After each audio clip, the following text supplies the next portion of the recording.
Bonjour, on se retrouve pour une toute nouvelle vidéo sur les machines à laver. Aujourd'hui, on va parler de toutes les époques de Star Wars. Par toutes les époques de Star Wars, j'entends toutes les époques politiques, c'est-à-dire tout ce qui est République, Empire, etc. Puisqu'en réalité, elle s'étend bien plus loin que ce que l'on voit dans les films. What about the droid attack on the Wookiees? On commence tout de suite avec l'Ancienne République, qui est apparue environ 1000 ans avant la bataille de Yavin. L'Ancienne République est le fondement de la République galactique que l'on voit dans la prélogie. Elle a rallié de nombreux mondes grâce aux privilèges économiques qu'elle promettait, et a prospéré très longtemps et été très stable. Un peu plus tard, durant l'Ancienne République, les Jedi ont affronté les Sith. C'était une très grande guerre dont les Jedi sont ressortis vainqueurs. C'est alors que leur place a pris de plus en plus d'importance dans la galaxie, en même temps que la République elle-même. L'Ancienne République est alors devenue la Haute République, environ 232 ans avant la bataille de Yavin. La Haute République, c'est l'apogée de la République. C'est le moment où la République a eu le plus de pouvoir dans toute l'histoire de Star Wars. Elle a également fait rejoindre les Jedi en son sein, et les Jedi avaient à cette époque beaucoup plus d'importance et de pouvoir au sein de la République et au sein de la galaxie en règle générale. Ils étaient alors gardiens de la paix et de la sécurité galactique. Les Sith étaient terminés et tout le monde pensait qu'il n'y aurait plus jamais de Sith, ce qui est un peu idiot comme... mais bon, pourquoi pas. Très vite, le Sénat galactique a pris place dans la République.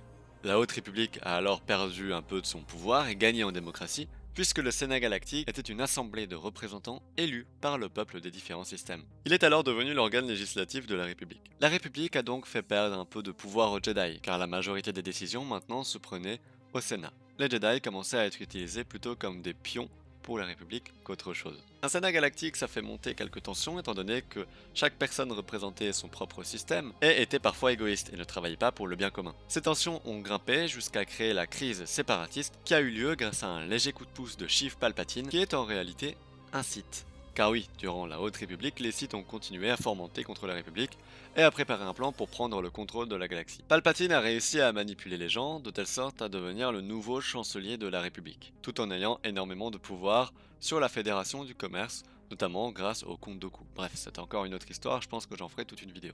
Après, vous connaissez, il manipule Anakin Skywalker qui devient Dark Vador, blablabla. Le chancelier Palpatine transforme la République galactique en première puissance impériale galactique. C'est ainsi que l'Empire est né. Au début, ça plaisait pas mal aux gens, honnêtement. Mais finalement, les gens se sont vite rendus compte que l'Empire était plutôt tyrannique et plutôt horrible avec les gens. Pas avec tout le monde, mais avec certains. C'est alors que des rebelles ont commencé à voir le jour. Et grâce à quelques personnes relativement puissantes, même plutôt puissantes, et au financement de Mon Mothma, ils ont réussi à créer l'Alliance Rebelle, une alliance relativement crédible, permettant de combattre l'Empire. Palpatine finalise un projet qu'il avait depuis très longtemps, l'Étoile de la Mort.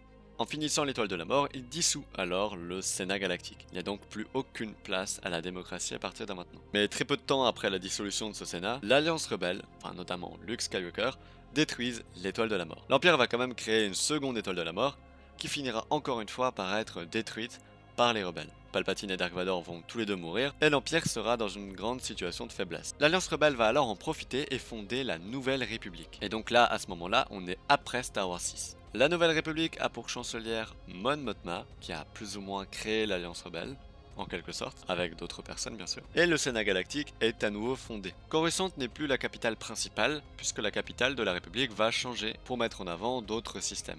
Mon Mothma veut éviter une situation comme celle de l'Ordre 66, et en règle générale comme l'avènement de l'Empire, et désarmer de manière conséquente la Nouvelle République, afin d'affronter les nouveaux problèmes de manière plus diplomate, sauf que ce fut une très mauvaise idée. Puisque certes, l'empereur Palpatine était décédé, la seconde étoile de la mort a explosé, cependant il restait des membres impériaux, et les plus puissants impériaux se sont réunis afin de préparer la création de quelque chose de nouveau, d'un nouvel ordre, le Premier Ordre. Je vous conseille de regarder la vidéo de Sidemall qui en parle et qui explique très bien comment s'est passée la création du Premier Ordre. On en parle également un petit peu dans Mandalorian si vous voulez regarder. La Nouvelle République étant désarmée, le Premier Ordre n'a pas énormément de difficultés à prendre le contrôle de la galaxie. Ils se servent de la planète Ilum pour installer la nouvelle base Starkiller. C'est avec cette base qu'ils détruisent les planètes de la Nouvelle République. La Nouvelle République est alors dissoute et le Premier Ordre règne sur la galaxie. La base Starkiller se fait exploser comme l'Étoile de la Mort. Le suprême leader Snoke meurt dans Star Wars 8, Kylo Ren finit par mourir, et le Premier Ordre n'existe plus. On arrive alors à la fin de Star Wars 9. Maintenant,